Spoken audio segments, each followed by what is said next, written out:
twins play violin on Christmas Eve to buy medicine for their mother, but a stranger's action changes everything. The icy wind whipped through the town square, carrying snowflakes and the melancholic strains of a violin. It was Christmas Eve, but for 16-year-old twins Ethan and Emma Laurent, who played tirelessly, the festive spirit felt like a cruel irony. Ethan, his fingers nearly frozen, drew aching notes from his instrument. Beside him, Emma struggled to keep the rhythm, her bow gliding across the strings with fierce determination. Their eyes met briefly, a silent communication passing between them. They couldn't stop now, not when every penny meant so much. A few feet away, a middle-aged man watched the young musicians, his face a mask of worry and guilt. John Laurent, the twins' father, clutched a crumpled envelope in his pocket, the termination letter he'd received just a week ago. How could he tell his children that their situation was even worse than they imagined? A sudden flashback transported John to his wife Mary's darkened bedroom. The image of her, pale and frail against the pillows, haunted him. The sound of her persistent cough echoed in his ears, mingling with the melody the twins played in the square. "The medicine, John," Mary's voice whispered in his memory. "Without it—" He shook his head, pushing the thought away. He couldn't afford to imagine the worst.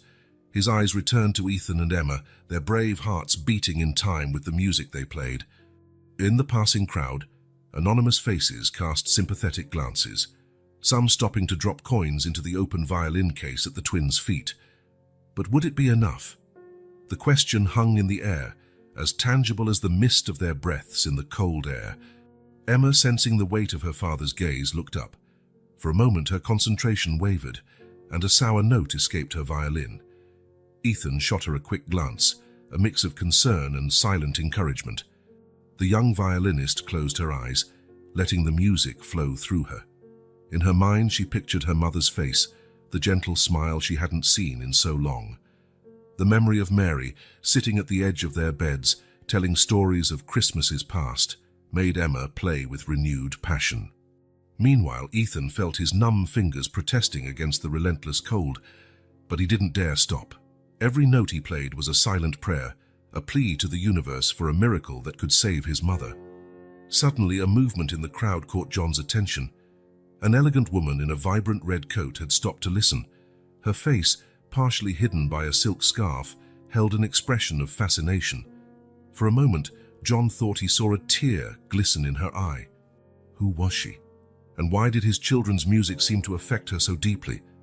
The mysterious woman stepped forward, her hand delving into her purse. John held his breath, expecting her to drop a few coins, but what happened next left him stunned. With a swift gesture, she dropped something into the case, not a coin, but something that made John's eyes widen in surprise. Before he could react, the woman turned and disappeared into the crowd, leaving only a trace of perfume and mystery. Ethan and Emma, absorbed in their performance, didn't notice what had happened, but John knew that this moment could change everything. What had the stranger left, and why? The final notes of the twins' music echoed through the square, mingling with the distant bells of a church. Christmas was coming, bringing with it the promise of miracles and the threat of heartbreak. John looked up at the darkening sky, the first stars beginning to twinkle. A silent prayer escaped his lips. "Please," he whispered to the universe, "give us strength to face what's to come." As the twins packed their instruments, exhausted but determined, John knew the real battle was just beginning. The secret he kept, the fear that consumed him, and now the mystery of the woman in red, it all intertwined into a tight knot in his chest. What did fate hold for the Laurent family this Christmas? The answer, like the identity of their mysterious benefactor, remained hidden in the shadows of the falling night, promising to reveal itself only with the unfolding of the coming days. And so, with heavy but hopeful hearts, Ethan, Emma, and John left the square, unaware that their lives were about to change forever. Snow fell softly on the city as Ethan and Emma finally lowered their violins. Their fingers were numb, their backs ached, but there was a glimmer of hope in their tired eyes. John approached, his heart heavy with unspoken secrets. "Let's see how much we made," Emma said, her voice trembling slightly from cold and anticipation. Ethan knelt beside the violin case, his eyes widening at the contents. "Dad," he called, his voice a mix of confusion and excitement. "Look at this." John leaned in, his heart quickening, as he saw what the mysterious woman in red had left. Among the coins and a few crumpled bills, there was a pristine white envelope. "What is it?" Emma asked, joining them. With trembling hands, John opened the envelope. Inside there was a handwritten note, and something that made all three of them gasp in unison. A check with an amount that seemed unreal. $10,000? Ethan read aloud, incredulous.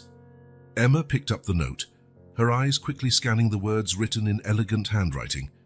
"To the young violinists whose talent touched my heart on this cold night, may this small contribution warm your lives as your music warmed my soul. With gratitude, A." "Tasso," John murmured, remembering the mysterious woman. "Who is she?" "Dad, is this real?" Emma asked, her voice barely above a whisper. John examined the check, his heart pounding. It was real, signed by an Audrey Beaumont. The name meant nothing to him, but the amount could change everything. "It's real," he confirmed, his voice hoarse with emotion. "Kids, this might be exactly what we needed." The twins looked at each other, a mixture of joy and disbelief on their young faces. It was almost too good to be true. "But why?" Ethan questioned. "Why would someone give this much money to strangers?" John shook his head, equally perplexed. "I don't know, son, but right now we have a real chance to help your mother." Mary's name hung between them, heavy with hope and fear. Emma squeezed her brother's hand, tears glistening in her eyes. "Let's go home," John said softly. "Your mother needs to know about this." As they walked through the Christmas-lit streets, the three of them barely noticed the festive decorations or the hustle and bustle of last-minute shoppers. Their thoughts were focused on the unexpected miracle that had fallen into their lives. At home, Mary awaited them, sitting in her favorite armchair, a blanket draped over her frail shoulders. Her face lit up when she saw her family, but the joy quickly gave way to concern as she noticed their intense expressions. "What happened?" she asked, her voice weak but alert. John knelt beside her, taking her hands. "Mary, something incredible happened." As he explained, Mary's eyes filled with tears. She looked at her children, who stood arms around each other, watching anxiously. "My little musicians," she whispered with pride. "You brought an angel to us." "But Mom," Emma began hesitantly, what if it's some kind of mistake?" Mary smiled gently. "Life rarely gives us gifts without reason, dear. Maybe this is the universe's way of telling us not to give up." John nodded, feeling a weight lift from his shoulders. For weeks he had carried the burden of their financial situation alone, fearing the worst. Now, for the first time in a long time, he felt hope. "Tomorrow," he said, "I'll go to the bank and verify the check. If everything is in order, we can start the new treatment the doctor recommended." The twins moved closer, forming a familiar embrace around Mary. For a moment, time seemed to stand still, the small room filled with love and newfound possibilities. Later that night, with Mary finally sleeping peacefully and the twins in their beds, John lay awake, replaying the day's events in his mind. The generosity of the mysterious Audrey Beaumont intrigued him and, at the same time, made him uneasy. He rose silently and went to the window. The snow continued to fall softly outside, covering the city in a pure white blanket. Somewhere in that expanse of lights and shadows was the woman in red, the stranger who had changed their lives with a single gesture. "Who are you, Audrey Beaumont?" John murmured to the night. "And why did you choose to help us?"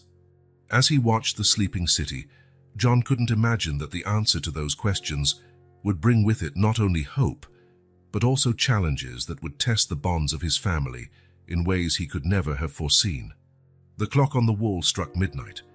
It was officially Christmas, and for the Laurent family it was the beginning of a journey that would change their lives forever. As the Laurent family slept, lulled by dreams of newfound hope across town, Audrey Beaumont sat alone in her luxurious apartment, a glass of red wine untouched before her. Her eyes, fixed on the flames in the fireplace, reflected long-buried memories. The sound of the twins' violins still echoed in her mind, awakening memories she had struggled to forget for years. With a heavy sigh, Audrey rose and walked to a dusty bookshelf. Her trembling fingers touched an old violin case, a relic of a life that seemed to belong to someone else. 20 years ago, Audrey had been a promising violinist, destined for a brilliant career on the world's most prestigious stages. Her passion for music was unmatched, her technique impeccable. But everything changed on a cold Christmas night, much like this one. She closed her eyes, the memories flooding her mind like a relentless torrent. "Come on, darling, we don't want to be late for the concert." Her mother, Catherine's voice sounded excited as she adjusted Audrey's scarf. Her father, Robert, was already in the car, warming up the engine. "Tonight will be special, Princess," he smiled through the rearview mirror. "Your first Christmas solo concert." Audrey, then 16, felt butterflies dancing in her stomach. Years of practice culminated in this night. She clutched the violin case to her chest as if it were a talisman. Snow fell heavily as they drove along the winding road leading to the city. Christmas music played softly on the radio, and Audrey mentally rehearsed her pieces. Then, in an instant, everything changed. A scream from her mother, the screech of tires on ice, the world spinning in slow motion. Then darkness. Audrey opened her eyes, abruptly returning to the present. Her hand trembled as she touched the almost invisible scar on her temple, the only physical mark from that fateful night. She survived. Her parents didn't. The concert that should have been her moment of glory became the day she lost everything. Her parents, her passion for music, her dreams. In the years that followed, Audrey buried her grief in work. Abandoning music, she threw herself into the business world with fierce determination. Success came quickly, but the emptiness in her heart remained. Until tonight. The sound of the twins' violins in the square had pierced the armor she had built around her heart. For the first time in 2 decades, Audrey felt something other than bitterness and grief. Hope. With hesitant hands, she opened the case of her old violin. The instrument lay there immaculate, patiently waiting for her touch. Audrey picked it up, feeling the familiar weight in her hands. She positioned the violin under her chin, as she had done thousands of times before. The bow hovered over the strings, trembling slightly. And then, as if guided by a force beyond herself, Audrey began to play. The first notes came out hesitant, out of tune. But gradually, like a river thawing in spring, the music began to flow. The melody she played was the same one she had heard the Laurent twins perform in the square. Silent Night. Tears streamed freely down Audrey's face as she played, years of repressed emotions finally finding an outlet. The music filled the apartment, echoing through walls that had long known nothing but silence. When the last note faded, Audrey remained motionless, the violin still positioned, the bow suspended in the air. The silence that followed was no longer oppressive, but full of possibilities. Slowly she lowered the instrument, a realization dawning on her. By helping the Laurent twins, she wasn't just offering hope to a family in need. She was giving herself a second chance. Audrey walked to the window, gazing at the snow-covered city. Somewhere out there, the Laurent family was sleeping, unaware of how their lives were about to intertwine with hers. "Mom, Dad," she whispered to the night, "I think I've finally found my way back to music, and maybe a way back to myself." With a determination she hadn't felt in years, Audrey picked up her phone. It was time to do more than just write a check. It was time to face her past and perhaps rediscover her future. As she typed a message to her assistant, asking him to locate the Laurent family, Audrey felt a spark of something she hadn't experienced in a long time: anticipation. What would happen when she came face to face with the twins and their parents? The clock on the wall struck 3 in the morning. Christmas Day was just a few hours away, and with it the beginning of a journey Audrey never imagined she would embark on. Carefully placing the violin back in its case, she made a silent promise to herself and to the Laurents. This time the music wouldn't be silenced. This time she would face her demons and perhaps find redemption in the process. Christmas morning dawned cold and clear over the city.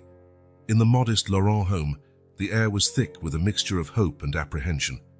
John, who had barely slept, was the first to rise, his heart heavy with the responsibility of the decision he needed to make. Audrey Beaumont's check burned in his pocket, like a secret about to be revealed. He knew he needed to go to the bank as soon as it opened, but part of him feared it was all an elaborate dream. Emma was the next to wake, her eyes shining with renewed energy. "Dad," she whispered, finding John in the kitchen, "it's real, isn't it? It wasn't just a dream." John smiled faintly, pulling his daughter into a hug. "It's real, sweetheart, but we need to be cautious. We don't know anything about this Audrey Beaumont." Ethan joined them shortly after. his normally serene face etched with lines of worry. "What if it's some kind of scam?" he asked, voicing the fears they all shared. "That's why I'm going to the bank as soon as it opens," John replied, trying to sound more confident than he felt. "You two stay with your mother. Don't say anything to her about the check until I get back, okay?" The twins nodded, exchanging apprehensive glances. The morning dragged on slowly, each minute feeling like an eternity. Mary, still weak but more cheerful than in recent days, noticed the tension in the air. "What's going on?" she asked, her voice soft but insistent. "The three of you are acting strangely." Emma forced a smile. "Nothing, Mom, we're just excited about Christmas." Mary raised an eyebrow, clearly unconvinced but decided not to press. Finally, shortly after noon, the front door opened. John walked in, his face an unreadable mask. The twins and Mary froze, waiting. "It's true," John said simply, his voice trembling slightly. "The check, it's real." For a moment, no one moved. Then, like a dam breaking, emotion flooded the room. Emma let out a cry of joy, hugging Ethan tightly. Mary, confused but caught up in her children's happiness, looked to John for an explanation.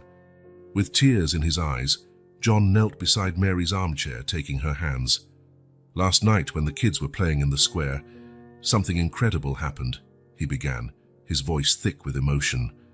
As John recounted the story of the mysterious check, Mary's face shifted from confusion to disbelief, and finally to cautious hope.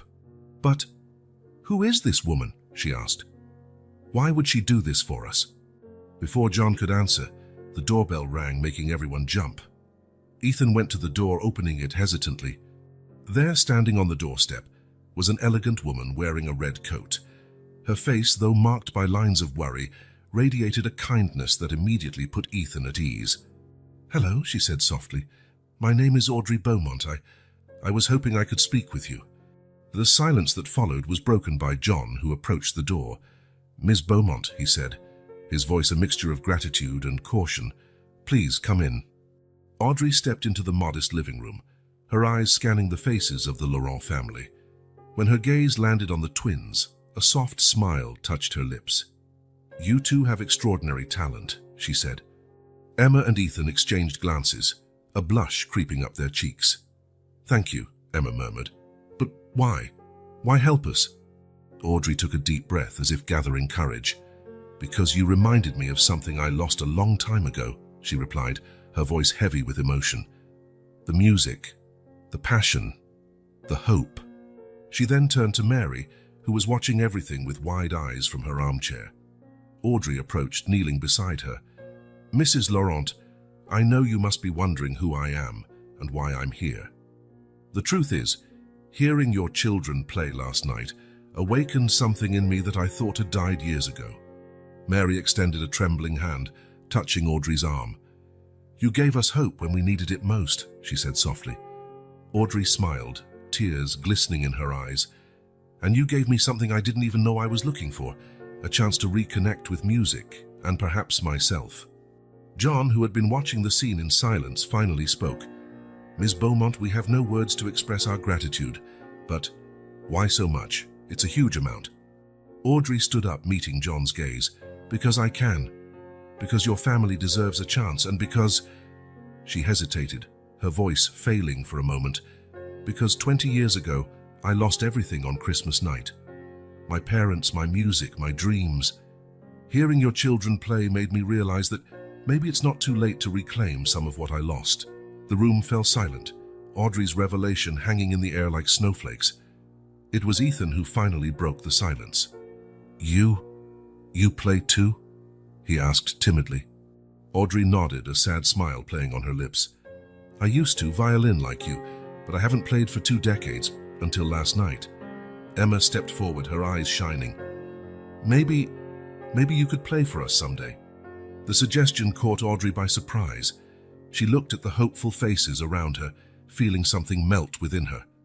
I would love to," she replied, her voice barely above a whisper. John cleared his throat, still struggling to process everything. "Ms. Beaumont, I don't know how we can repay your generosity." Audrey shook her head. "There's no need for repayment, but if you'll allow me, I'd like to do more than just offer financial assistance. I'd like to help your children develop their talent." Perhaps we could make music together." The twins' eyes lit up at the suggestion, and even Mary sat up straighter in her armchair, a spark of enthusiasm in her gaze. "That would be wonderful," Mary said, her voice stronger than it had been in weeks. As the Laurent family and Audrey continued to talk, the air in the small room shifted. What had begun as an act of generosity from a stranger was transforming into the beginning of something deeper, an unlikely connection, born of music and nurtured by compassion. Outside, the snow began to fall again, covering the city in a pure white blanket. Inside the Laurent home, hearts were warmed by a new hope. The night before had changed everything, but it was only the beginning. As Audrey watched the twins excitedly discussing music, with John and Mary exchanging looks of relief and gratitude, she felt something she hadn't experienced in a long time, a sense of belonging. In that modest living room, on a Christmas day that had begun with uncertainty, the promise of a new beginning was born, not just for the Laurent family, but for Audrey Beaumont as well. The music, silenced for so long, was about to fill their lives again, bringing with it the promise of healing, redemption, and perhaps a family none of them expected to find. The days following Christmas were a whirlwind of emotions and changes for the Laurent family. Audrey Beaumont's generous check opened doors that had previously seemed firmly closed, bringing with it a wave of hope they hadn't felt in a long time. Mary was the first to experience the tangible effects of this change. On a cold January morning, John accompanied her to the hospital for a consultation with a renowned specialist, something previously beyond their financial reach. "Mrs. Laurent," Dr. Moreau said, adjusting his glasses as he reviewed the test results, "with the proper treatment, I believe we can see a significant improvement in your condition." Mary squeezed John's hand, tears of relief glistening in her eyes. "Did you hear that, dear? There's hope." John nodded, his throat tight with emotion. "There was always hope, my love. Now we have the means to make it a reality." As Mary began her new treatment, the twins' lives were also undergoing transformations. Ethan and Emma, who had considered dropping out of school to work and help with the family's expenses, could now refocus on their studies and their music. Audrey, true to her promise, became a constant presence in the Laurents' lives. Twice a week she arrived carrying her own violin, ready to guide the twins in their practice. At first Audrey was nervous, her hands trembling slightly as she held the bow. 20 years of self-imposed silence weighed heavily on her. But Ethan and Emma's energy and enthusiasm were contagious. "Ms. Beaumont," Emma asked during one of their sessions, "could you show us how to play this passage? We're having trouble with the timing." Audrey hesitated for a moment, then took a deep breath and positioned the violin. When she began to play, it was as if time had rewound. Her fingers moved with a long-forgotten grace, the melody flowing like crystal-clear water. Ethan and Emma watched, mouths agape.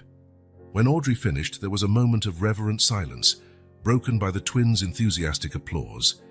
"That was amazing," Ethan exclaimed. "How do you make it look so easy?" Audrey smiled, a blush creeping up her cheeks.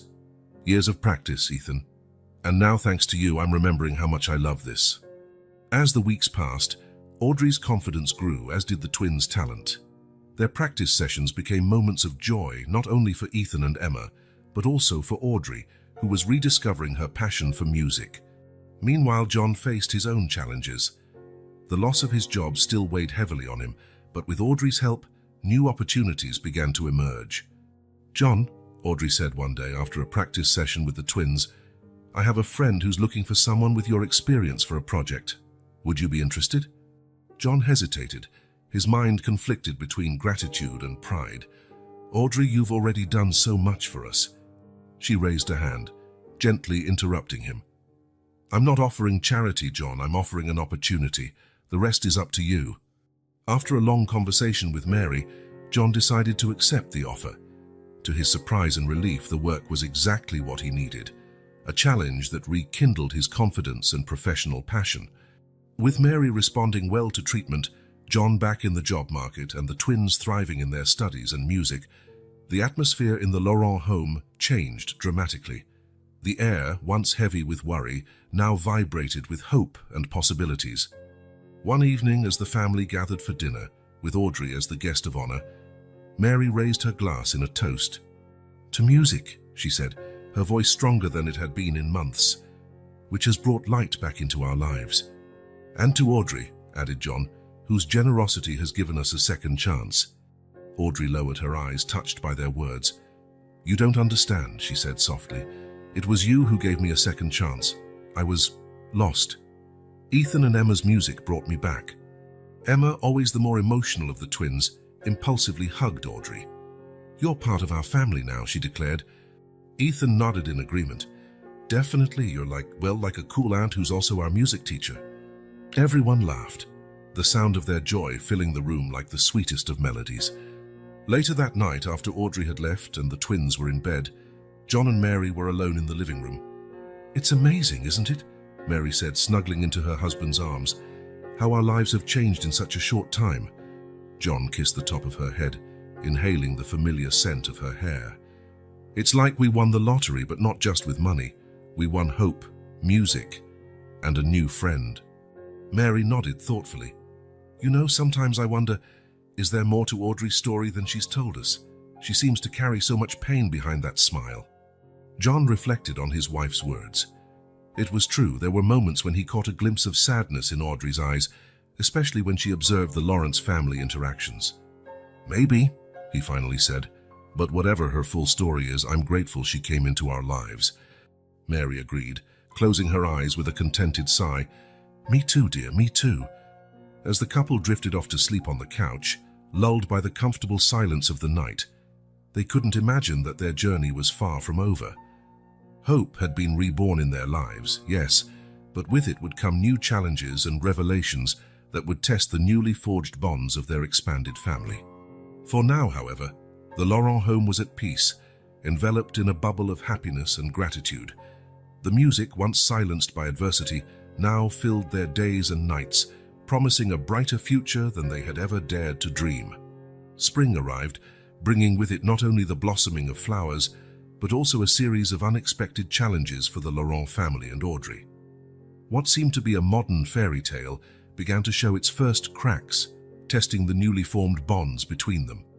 It all began on a seemingly ordinary afternoon. Mary had returned from another treatment session, her face pale but with a determined smile. John was helping her settle on the couch when the phone rang. It was Dr. Moreau, and his news made John's heart clench. Mr. Laurent, the doctor's voice sounded grave. Mary's latest tests have shown some complications. We need to adjust the treatment immediately. When John hung up the phone, he found Mary looking at him with worried eyes. What is it, dear? Something wrong? John hesitated, torn between the truth and the desire to protect his wife. Finally, he opted for honesty. The treatment isn't progressing as we'd hoped, my love. We're going to need some changes. Mary closed her eyes for a moment, absorbing the news. When she opened them again, there was a steely determination in her gaze. Then we'll do whatever it takes. Together. That same evening, when the twins returned from their practice session with Audrey, John and Mary gathered them to share the news. The reaction was immediate and intense. Emma, always the more emotional one, burst into tears. But everything was going so well, how can this be happening? Ethan, on the other hand, remained silent, his face a mask of worry and something else, a quiet anger that surprised even him. In the days that followed, the tension in the Laurent home was palpable. Mary, determined not to let her condition affect the family, strived to keep spirits high, but the others couldn't hide their worry. John immersed himself in work, spending long hours at the office, as if he could solve Mary's health problems through sheer willpower and overtime. Emma, in turn, channeled her anxiety into music, practicing obsessively, sometimes late into the night. But it was Ethan who surprised everyone with his reaction. The normally calm and studious young man began to rebel. His grades dropped, he skipped classes, and to everyone's dismay, he started neglecting his violin practice. One particularly tense afternoon, Audrey arrived for another practice session, only to find Ethan refusing to participate.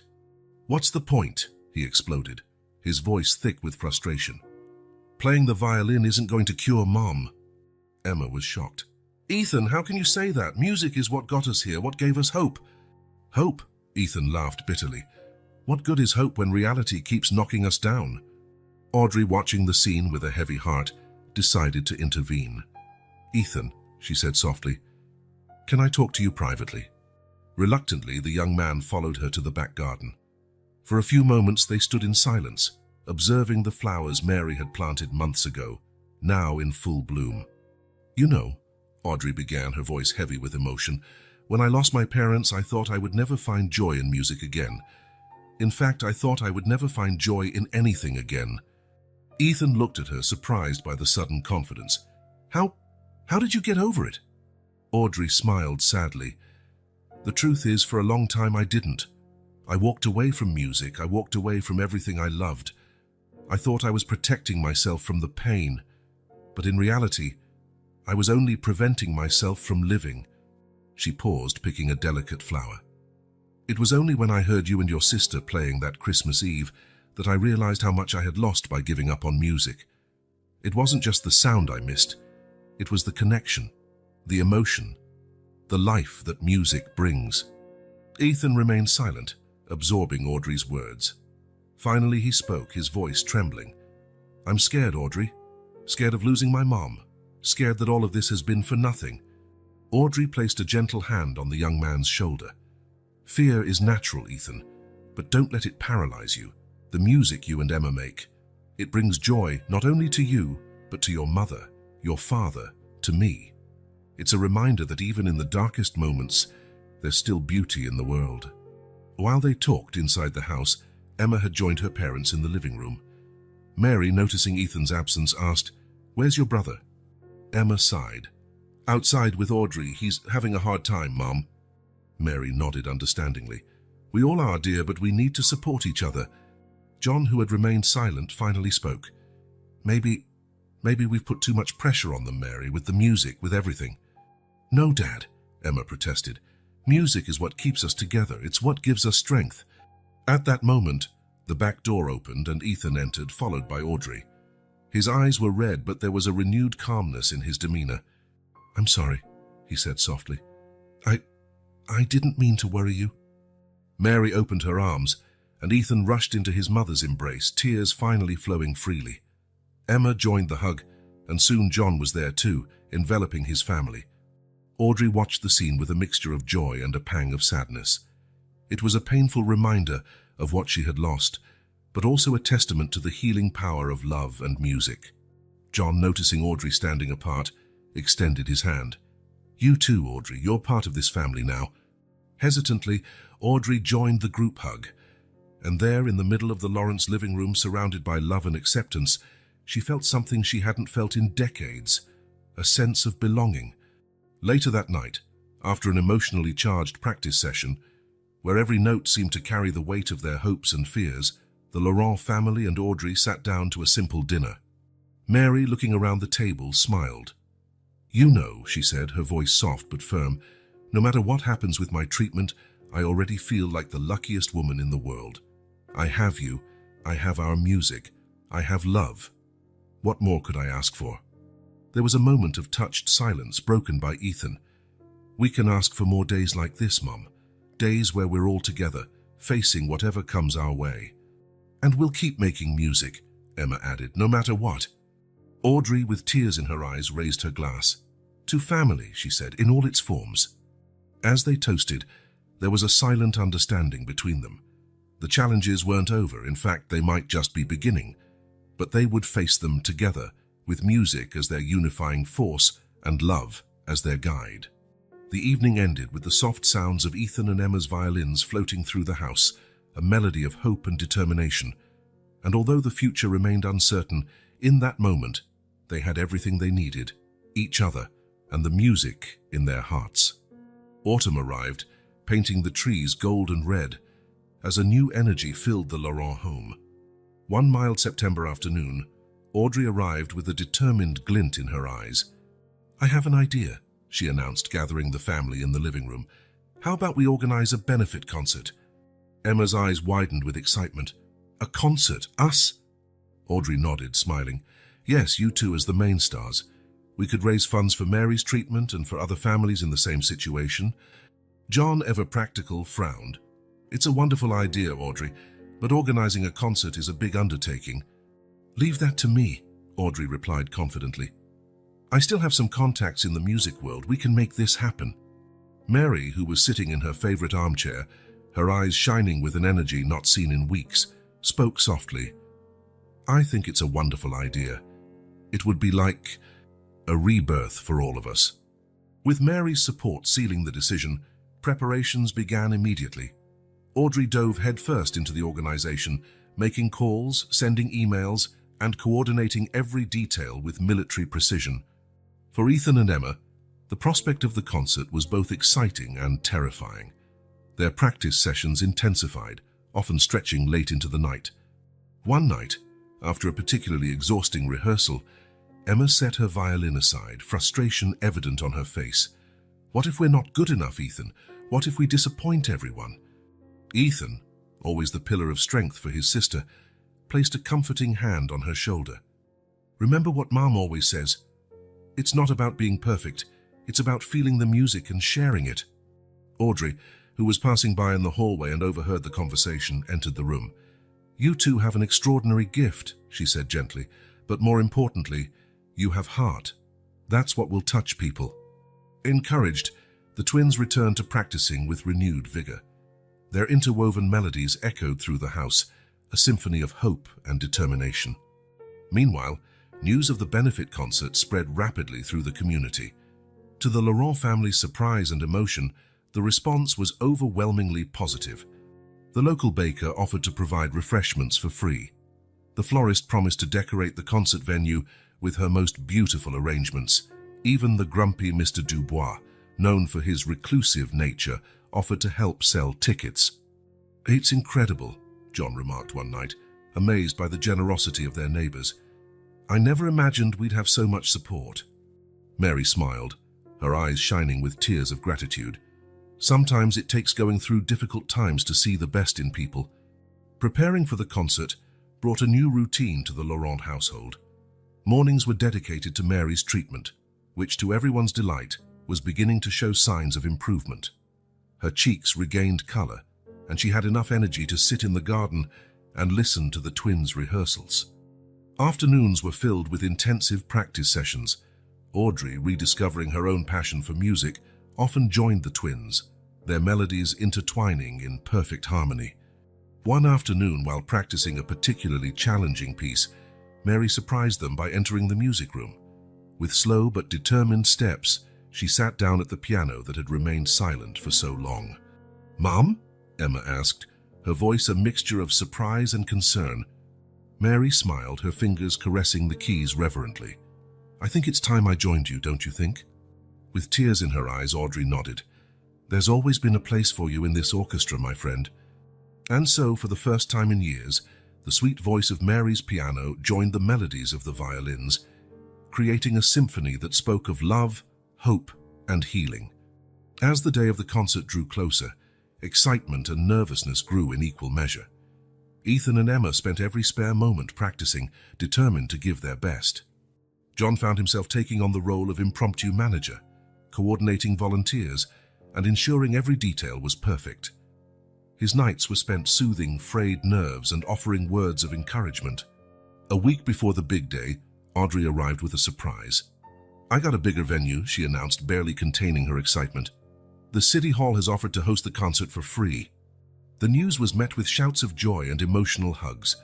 The small concert they had envisioned was transforming into something much bigger. On the eve of the concert, the Laurent family and Audrey gathered for a special dinner. The table was laden with favorite dishes, lovingly prepared by John and Mary. "A toast," John proposed, raising his glass, "to music which brought us together, to hope which kept us strong, and to family in all its forms." As the glasses clinked, there were tears in everyone's eyes. The road to this point had been long and often painful, but together they had found the strength to persevere. Later that night, when the house finally fell silent, Mary found Audrey sitting alone in the garden contemplating the stars. "A penny for your thoughts," Mary said softly, sitting beside her old friend. Audrey smiled, her eyes glistening with unshed tears. "I'm thinking about how strange life is," she replied. "A few months ago I was alone, lost. And now I have a family again." Mary took Audrey's hand, squeezing it gently, You always had a family here, Audrey. You just needed to find your way back. The two friends sat there in comfortable silence, watching the night. Tomorrow would bring its own set of challenges and emotions, but in that moment, there was only peace and gratitude. Inside the house, Ethan and Emma slept, their violins carefully stored, ready for the big day. John, in his makeshift office, was putting the finishing touches on the preparations. The air was thick with anticipation, with possibilities. Tomorrow they wouldn't just be playing music, they would be telling their story, sharing their journey, celebrating the healing power of music and love. And so, on the eve of the concert that would change their lives, the Laurent family and Audrey rested, their hearts filled with hope for the future that awaited them. The sun had barely risen when the Laurent house was already buzzing with activity. It was the morning of the big concert, and the tension was palpable in the air. Ethan was the first to wake, his fingers tracing an imaginary melody as he stared at the ceiling.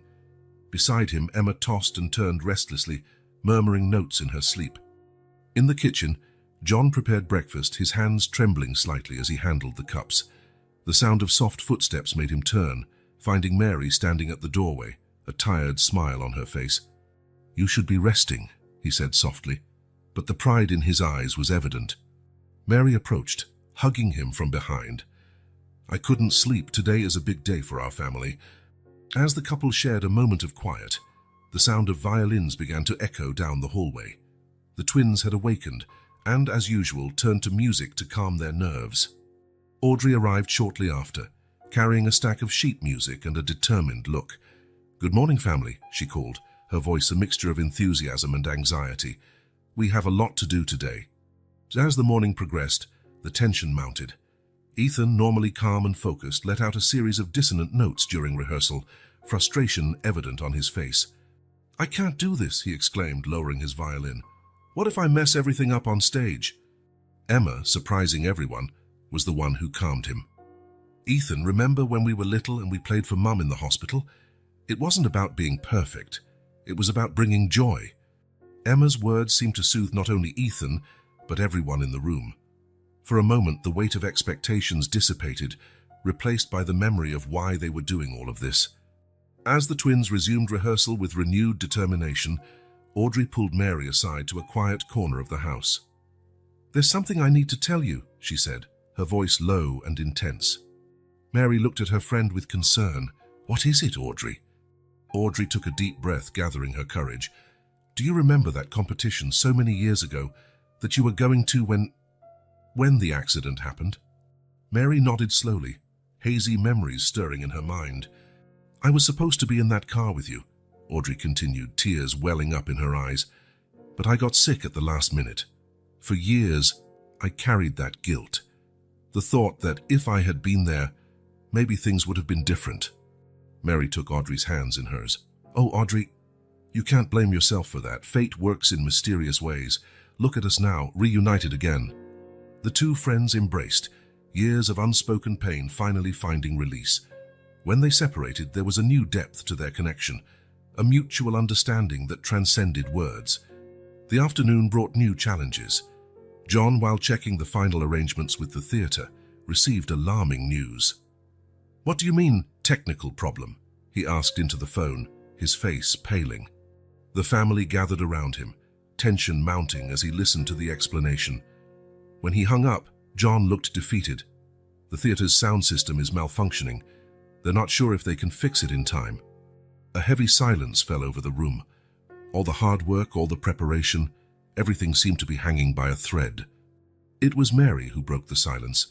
With a strength that surprised everyone, she rose from her chair. "No," she said firmly, "we're not giving up now. If we can't use the sound system, we'll play acoustically, like we used to in the old days. Remember, Audrey?" Audrey nodded slowly, a smile forming on her face. Yes, we can do this. It will be more intimate, more personal." Mary and Audrey's determination was contagious. Soon everyone was working together, adapting the program for an acoustic performance. The twins, initially apprehensive, quickly became enthusiastic about the challenge. As evening fell, a sense of calm began to settle. The crisis, instead of defeating them, had brought them even closer. They gathered for a simple dinner, the air filled not with tension, but with excited anticipation. "No matter what happens tomorrow," John said, raising his glass in a toast, "I'm proud of all of us, for what we've overcome, for what we've built together." Ethan and Emma exchanged glances, years of practice and shared dreams reflected in their smiles. Audrey, sitting next to Mary, felt a wave of gratitude for this family that had welcomed her. Mary, looking around the table, felt her heart overflow with love. "Tomorrow," she said softly, "we will play not only with our instruments, but with our hearts." As they prepared for bed, each family member carried a mixture of nervousness and excitement. Tomorrow would be more than just a concert. It would be a celebration of their journey, their resilience, their love for music and for each other. Outside, the stars shone brightly, as if the universe itself was eager for what the new day would bring.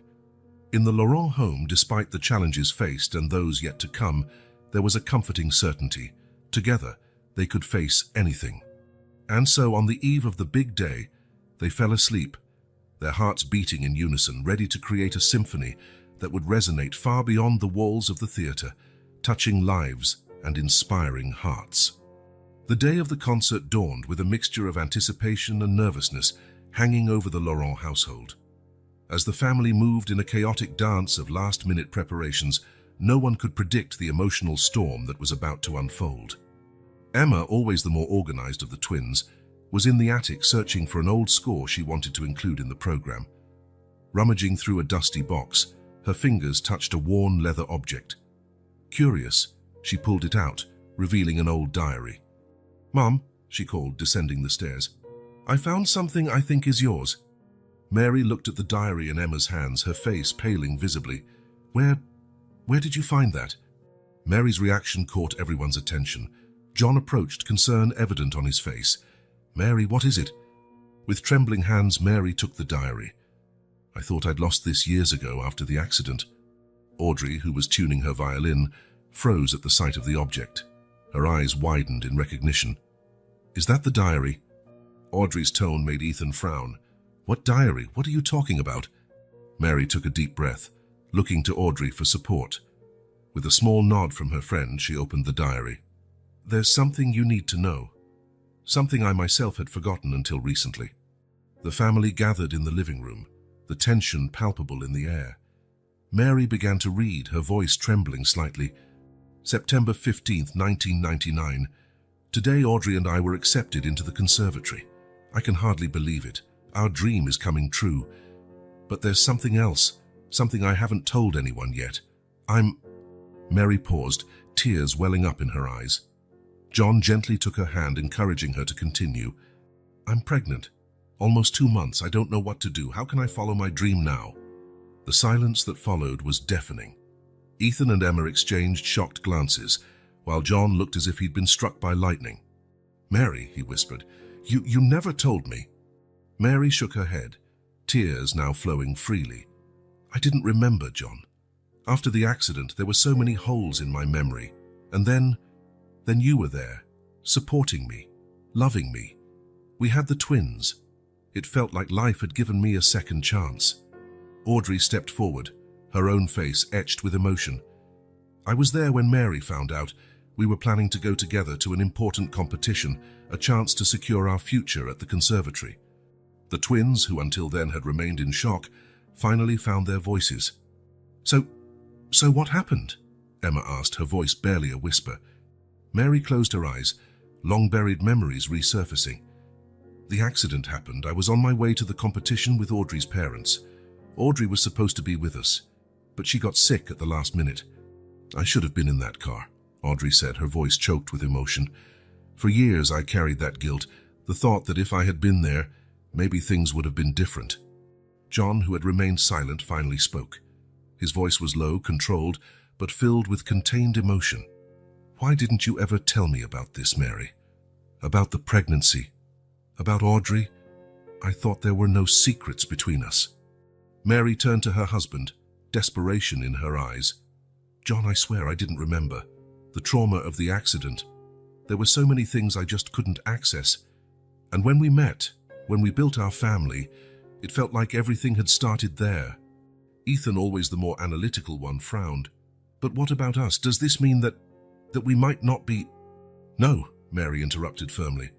You are our children, Ethan, John's and mine. The accident, I lost the baby. But a few years later, we were blessed with you too. A heavy silence fell over the room, each family member struggling to process this new reality. John stood up abruptly, muttering something about needing air, and went out into the garden. Emma, silent tears streaming down her face, approached Mary. "Mom, I don't know what to say." Mary pulled her into a tight hug. "There's nothing to say, dear. You are the best thing that ever happened to me, you and Ethan, and your father. Oh, I need to talk to him." Audrey, who had watched the scene unfold with a mixture of guilt and sadness, spoke softly. "Mary, maybe I should go. My presence here is only complicating things." "No," Ethan surprised everyone with his vehemence. "You're part of this now, Audrey, part of our family. You can't just leave." Audrey looked at the young man, touched by his words. "Thank you, Ethan. That means a lot to me." Mary nodded, grateful for her son's support. "Audrey's right. We all need to talk to clear the air, but first," she glanced at the clock, "we have a concert to perform." The mention of the concert seemed to break the spell that had fallen over everyone. Suddenly, the reality of the impending performance returned with full force. "Oh my God," Emma whispered. "How are we going to play after all this?" It was Audrey who answered, a new determination in her voice. "We're going to play because that's what we do. Music has always been our strength, our connection. Now more than ever, we need it." Ethan nodded slowly, picking up his violin. "Audrey's right. Maybe the music can help us process all of this." Mary smiled through her tears, proud of her children's maturity. "You're right. Music has always been our healing. We'll use it to reconnect, to heal these old and new wounds." While the twins and Audrey began tuning their instruments, Mary went out to the garden, where John was sitting, staring into space. "John," she called softly, "I know this is a lot to process, but I need you to know my love for you, for our family, is the most real and true thing in my life." John looked at his wife, his eyes filled with conflicting emotions. "I know, Mary, I just need some time to understand all of this." Mary nodded, respecting his space. "When you're ready, we'll be inside. We have a concert to perform, remember?" As Mary returned inside, the first chords of a soft melody filled the air. It was a piece Audrey had composed years ago, one that spoke of loss, love, and redemption. Hearing the music, John felt something stir within him. It was as if the notes were telling their story, the story of all of them. Slowly he rose and walked back to the house. Inside, he found his family gathered, playing with an intensity and emotion he had never seen before. Without a word, he picked up the cello he had abandoned years ago and joined them. The music flowed between them, healing, uniting, bringing to light long-buried truths and forging new bonds of understanding and love. And so, amidst shocking revelations and turbulent emotions, the Laurent family and Audrey found their way back to each other through music. The upcoming concert would not just be a performance, but a celebration of their journey, their revealed secrets, and the enduring power of love and music to heal even the deepest wounds. The city hall buzzed with activity as the audience settled in, unaware of the drama unfolding backstage. In the makeshift dressing room, the Laurent family and Audrey prepared in tense silence, each lost in their own thoughts. Ethan adjusted the strings of his violin with trembling fingers, his mind a whirlwind of conflicting emotions. Emma, normally talkative before performances, was unusually quiet, her eyes fixed on a distant point. Mary, sitting in a corner, held the old diary against her chest, as if trying to absorb strength from its worn pages. John, still visibly shaken by the recent revelations, kept to himself, struggling internally with his emotions. Audrey, feeling the weight of responsibility for having been the catalyst for so much turmoil, was the first to break the silence. Maybe we should cancel. After everything that's happened." "No." Mary's firm voice surprised everyone. She stood up, a new determination shining in her eyes. "This music, this concert, is bigger than our personal pain. It's about healing, about redemption.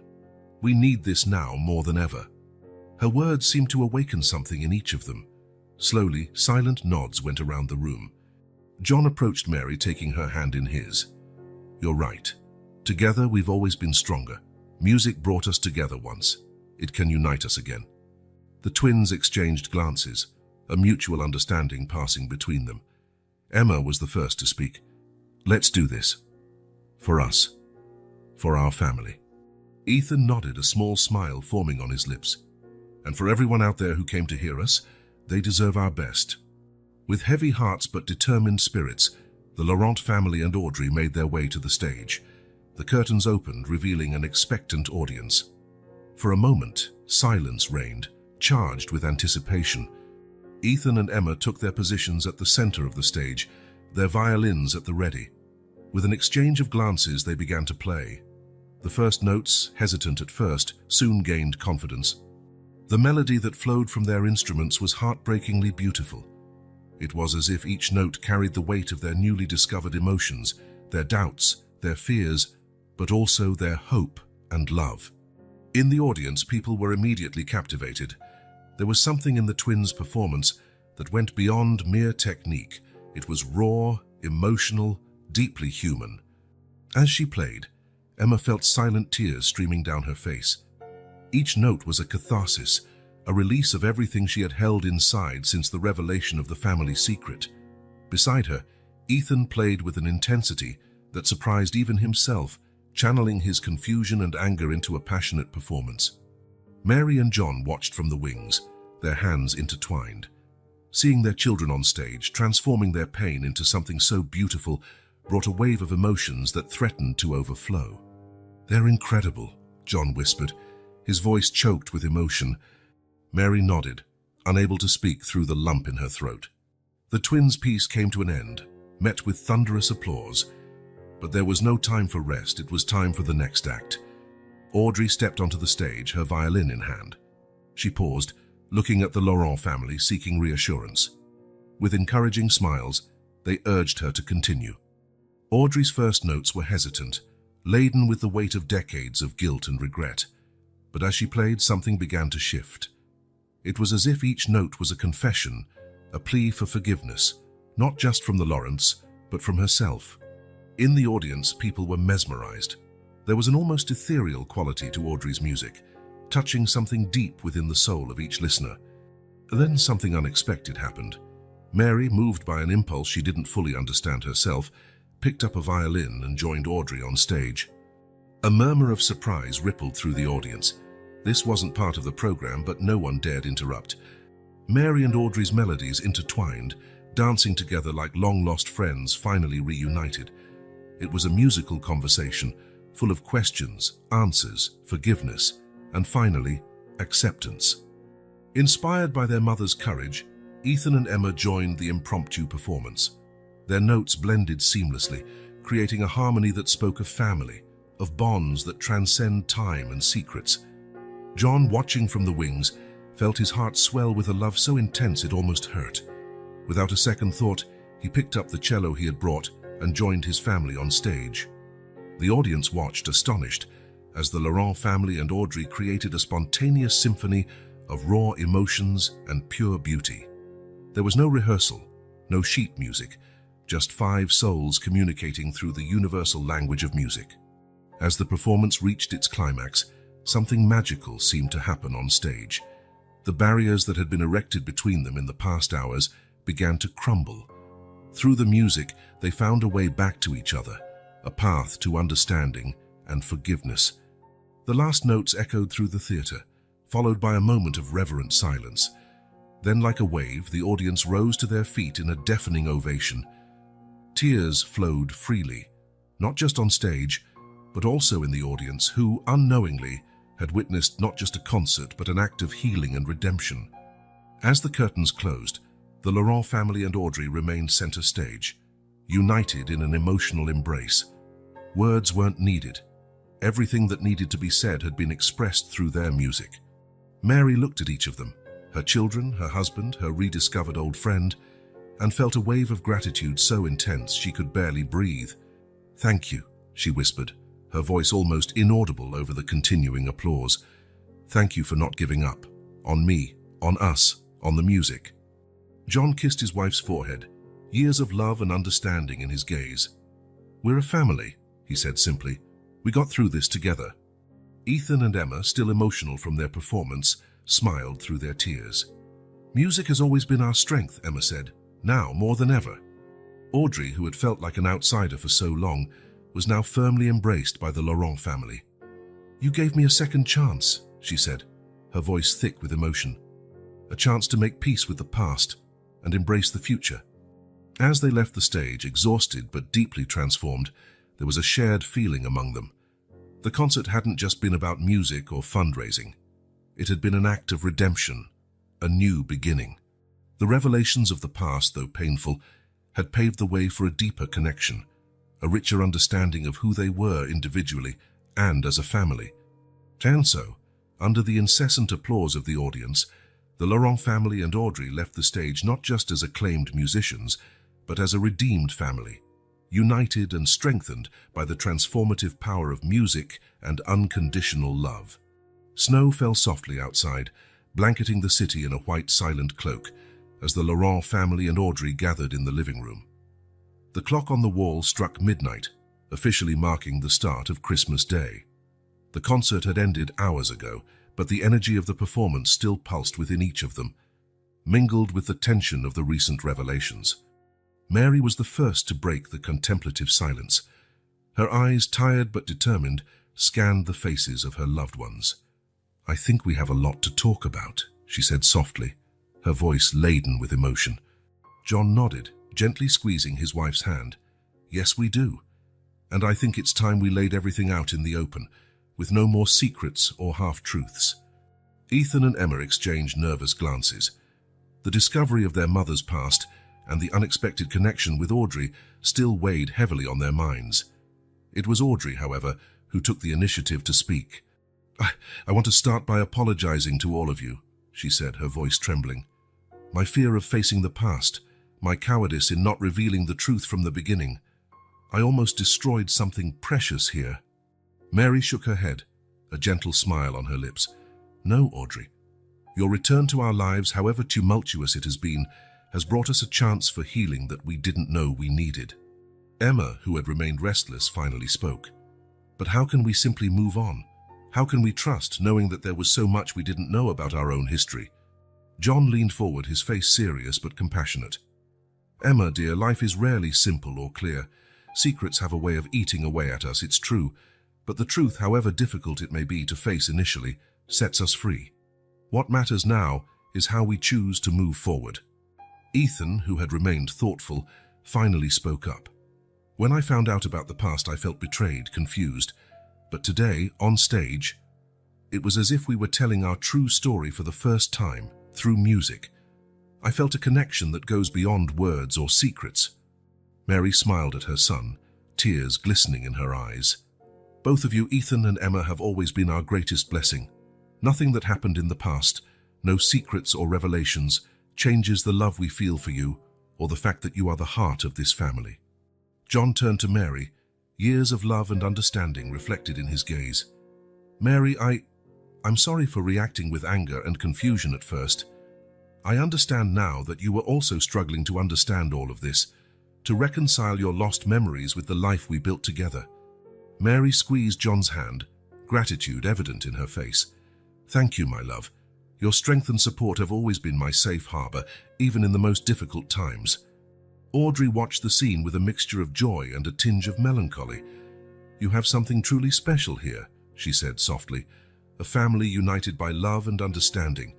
I feel deeply honored to have been invited to be a part of it, even if the path has been complicated."